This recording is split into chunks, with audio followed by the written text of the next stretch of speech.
Hello, I want to talk to you today about forming your team. Remember the old saying, "There they go, I must haste after them, for I am their leader"? Well, this falls back on the basic understanding that leaders lead. And if you're not leading someone, you're just taking a walk. So the question I have for you is this: who are you leading? Who is currently on your team, and who would you like to have on your team?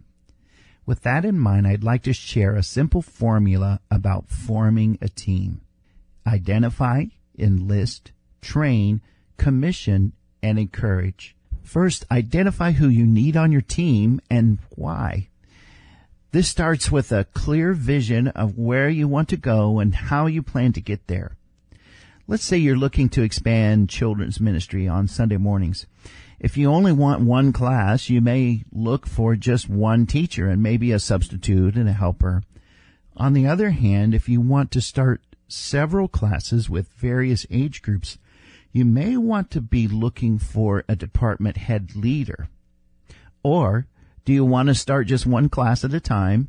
And if so, what class do you want to launch first? Then match the person with the task.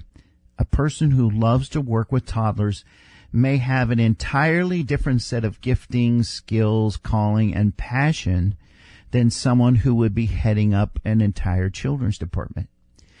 Make sure you can clearly articulate what you're looking for or who you are looking for and why. Provide a roadmap of where you want to head. Then make a job description and keep your eyes and ears open so you can quickly identify this person that you're looking for. Nothing feels better than finding the right person for the right job. So now you have to figure out how to enlist this individual to be part of your team. Here's one strategy you might want to consider. We're desperate to find a teacher for a class filled with rowdy junior high boys. You wouldn't want to volunteer, would you? Now, that's a train wreck just waiting to happen. As you consider your appeal, be optimistic. Show the rewards for both the volunteer and the people they will serve. Give them specific expectations and assure them you'll be there to provide the resources they need. As you consider your appeal, be optimistic.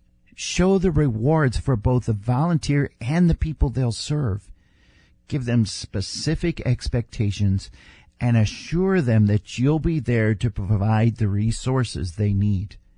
The more information you have, the better decision your potential team member can make.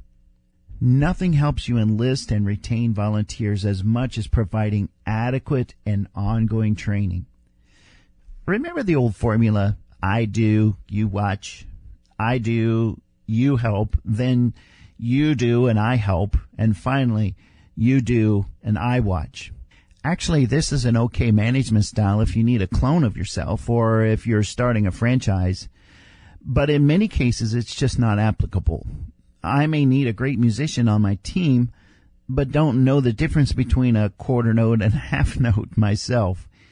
You want to expose your team members to quality training that develops them into a vital contributor to the team.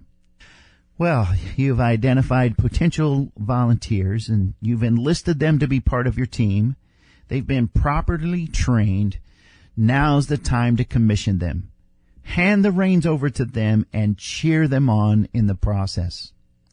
Make sure that you stay connected with your team volunteers.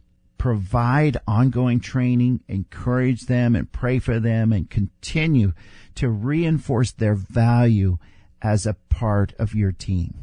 So there you have it. Identify, enlist, train, commission, and encourage.